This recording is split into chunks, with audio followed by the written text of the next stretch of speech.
Hamas kembali merilis video yang menunjukkan pembebasan sandera gelombang ke-7 saat gencatan senjata pada Kamis 30 November 2023 malam. Dalam video tersebut tampak para sandera nyaman dikelilingi oleh Hamas. Sembari menuju ke ambulans palang merah, para sandera tak lupa melambaikan tangan sambil tersenyum kepada pejuang Hamas. Salah satu tahanan wanita bahkan sempat ngobrol dan memandang wajah Hamas sebelum dibebaskan.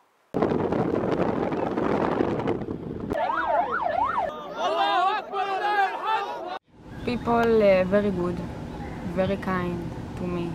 كله تمام, food good and the kindness and everything good.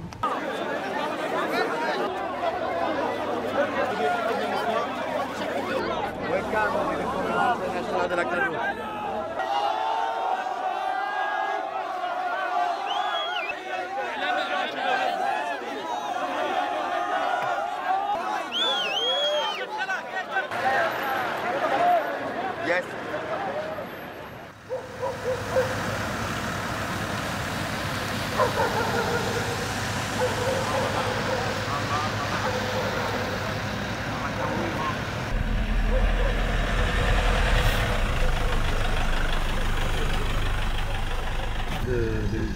السيارات بس من ورا.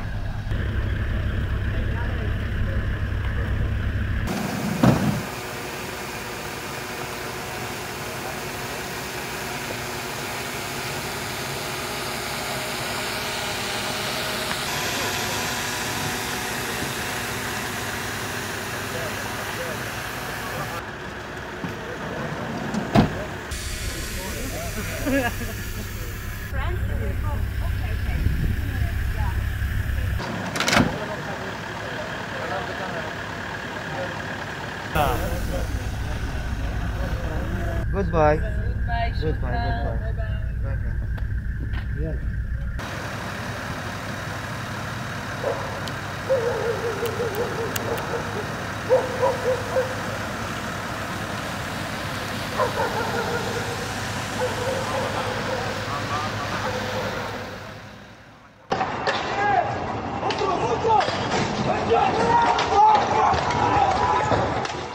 Puluhan pemuda Palestina berhasil membuat pasukan pertahanan Israel atau IDF putar balik saat menyerang wilayah Beitunia sebelah barat Ramallah pada Kamis 30 November. Para pemuda melempari kendaraan IDF menggunakan botol yang dibakar. Dengan alat sederhana itu, sebuah kendaraan IDF terbakar dan langsung putar balik. Detik-detik menegangkan puluhan pemuda melempari kendaraan IDF menggunakan botol api itu beredar di situs media Palestina pada Kamis 30 November. Dalam video yang beredar, tampak IDF dan puluhan pemuda Palestina terlibat bentrok. IDF membabi buta meluncurkan tembakan dari kendaraan tempurnya. Sementara pemuda Palestina awalnya tampak melempari kendaraan IDF menggunakan batu. Namun setelah kendaraan IDF mendekat, para pemuda Palestina langsung menghujaninya dengan botol yang dibakar. Sejumlah lemparan botol api itu pun tepat sasaran dan membuat kendaraan tempur IDF terbakar di bagian depan. Sontak saja kendaraan langsung putar balik dan menghindari puluhan pemuda Palestina tersebut. Dilansir dari Times of Israel, IDF telah menyerang Beitunia sejak beberapa hari lalu. Beberapa kali pula pasukan Israel itu mendapatkan perlawanan dari pemuda Palestina. Namun sayangnya sejumlah pemuda dilaporkan tewas akibat bentrokan sengit dengan IDF tersebut.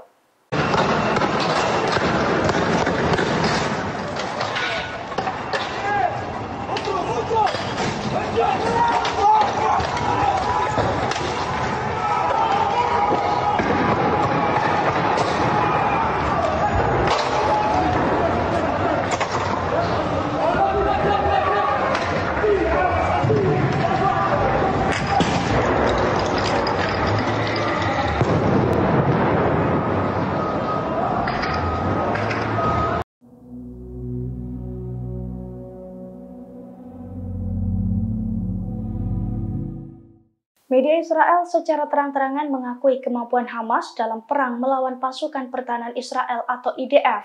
Pasalnya Hamas berhasil membuat IDF kewalahan dalam perang. Selain itu, Hamas juga berhasil memecah belah kabinet Israel. Dilansir dari Pars Today, hal itu ditulis media rezim Zionis pada Kamis 30 November. Dalam laporannya, mereka mengakui ketidakmampuan luar biasa pasukan Israel dalam menghadapi perlawanan Palestina. Bahkan perang dengan Hamas membuat perpecahan kabinet Israel dan pemukim Zionis mencapai puncaknya. Menurut laporan tersebut, perpecahan besar ini merupakan pertama kalinya terjadi di Israel. Media Israel juga mengakui bahwa orang-orang Zionis tidak pernah selemah ini. Pasalnya perang Gaza telah membuat mereka menderita lebih dari perang-perang lain dan menjadi penghinaan bagi Israel.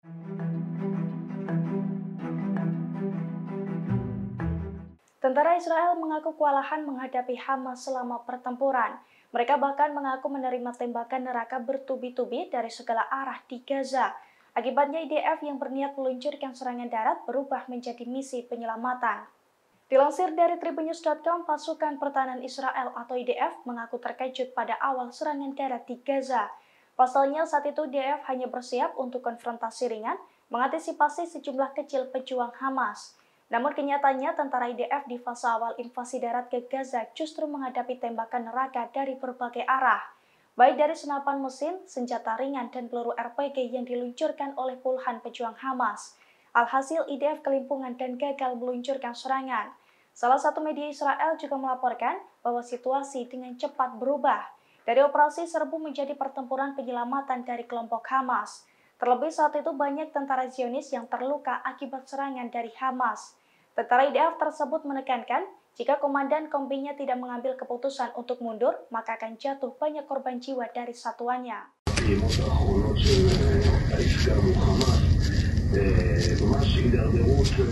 Sejumlah pasukan Hamas mendadak menyergap Yerusalem pada Kamis 30 November. Dari jarak dekat, mereka menembakkan peluru ke sebuah halte bus di wilayah tersebut. Akibat serangan itu, sebanyak 4 orang dinyatakan tewas. Video detik-detik pasukan Hamas menyerang Yerusalem itu beredar di media sosial pada Kamis 30 November. Dalam video yang beredar, terlihat 2 pasukan Hamas keluar dari mobil putih sembari menodongkan pistol dan senjata M16. Keduanya juga langsung menembaki halte yang dipenuhi warga Israel hingga membuat mereka kocar-kacir. Dalam hitungan detik, tembakan Hamas itu telah menewaskan 4 warga Israel. Dilansir dari Reuters, hal itu diungkapkan oleh seorang polisi Israel. Ia menambahkan saat meluncurkan serangan, tentara yang sedang tidak bertugas serta warga sipil bersenjata pun sempat melakukan perlawanan. Hingga akhirnya terjadi baku tembak di wilayah tersebut. Akibat serangan itu, 8 orang juga mengalami luka.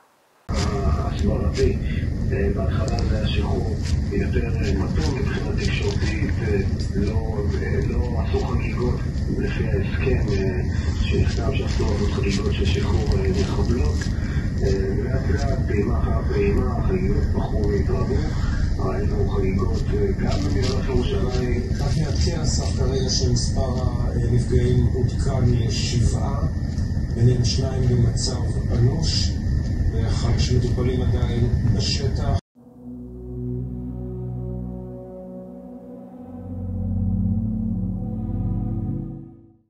Pasukan pertahanan Israel atau IDF mengaku kalah dalam perang darat di Gaza. Bahkan saat awal pertempuran, Komandan Kompi IDF langsung menarik mundur pasukannya untuk menghindari banyaknya korban jiwa. Dilansir dari tribunnews.com pada Jumat 1 Desember, hal itu diungkapkan oleh salah satu tentara IDF yang tidak disebutkan namanya. Pasalnya tentara Israel terkejut dengan kekuatan Hamas saat awal serangan darat. Terlebih IDF saat itu hanya bersiap untuk konfrontasi ringan dan hanya siap mengantisipasi sejumlah kecil pejuang Hamas. Namun kenyataannya di fase awal serangan darat, IDF langsung diserang secara membabi buta dari segala arah di Gaza. Tentara IDF itu pun mengaku bahwa niatan awal menyerang Hamas justru berubah menjadi pertempuran penyelamatan. Terlebih saat itu banyak tentara yang terluka akibat disergap Hamas. Ia menambahkan IDF pun kewalahan hingga komandan kompi mereka memutuskan untuk mundur. Sebab menurutnya jika pasukan Israel nekat bertahan, maka akan banyak tentara yang tewas.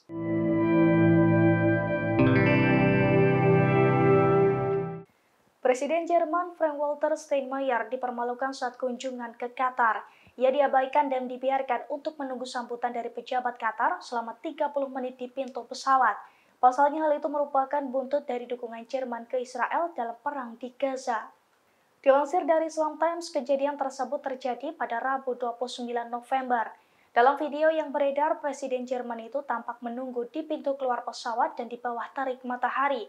Pasalnya saat itu Steinmeier sudah bersiap untuk turun dari pesawat, namun tidak ada pejabat Qatar yang hadir untuk menyambut kedatangannya secara resmi. Padahal karpet merah telah digulirkan dan sejumlah prajurit militer Qatar juga sudah bersiap di landasan pacu tersebut.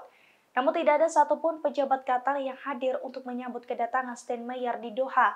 Dari kabar yang beredar, diabaikannya Presiden Jerman itu karena Jerman mendukung Israel. Namun pihak Qatar sendiri belum memberikan keterangan lebih lanjut soal kejadian tersebut.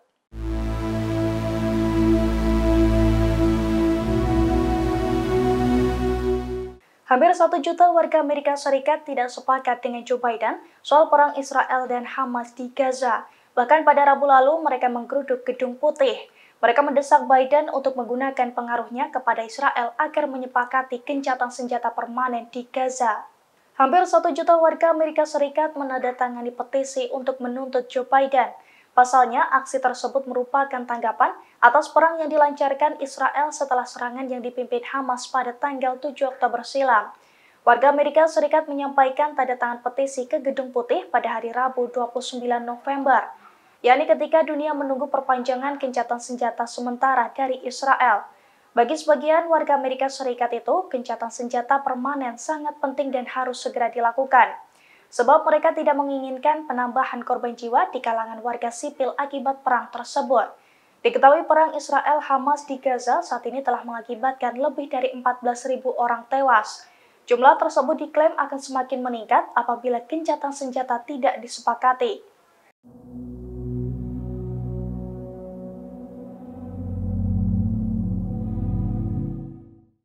Sejumlah tentara Israel terancam dipenjara seumur hidup oleh kelompok Hamas, sebab Hamas hanya bersedia membebaskan tentara Israel dengan kesepakatan gencatan senjata permanen.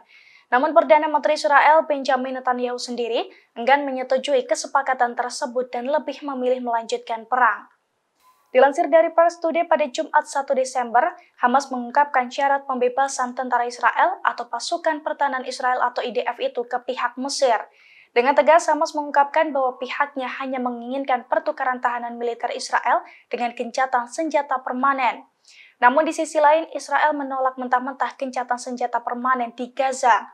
Penolakan Israel itu bahkan diungkapkan di hadapan Dewan Keamanan PBB di New York pada Rabu 29 November. Dalam kesepakatan itu, Duta Besar Israel untuk PBB, Gilad Erdan, berdalih, jika Israel menyetujui gencatan senjata permanen, maka mereka tidak bisa melindungi warganya. Oleh karena itu, Israel diduga akan mengabaikan tentara Israel yang disandra Hamas. Terlebih, Perdana Menteri Israel Benjamin Netanyahu sendiri telah sesumbar bahwa pasukannya akan melanjutkan perang di Gaza hingga mendapatkan kemenangan.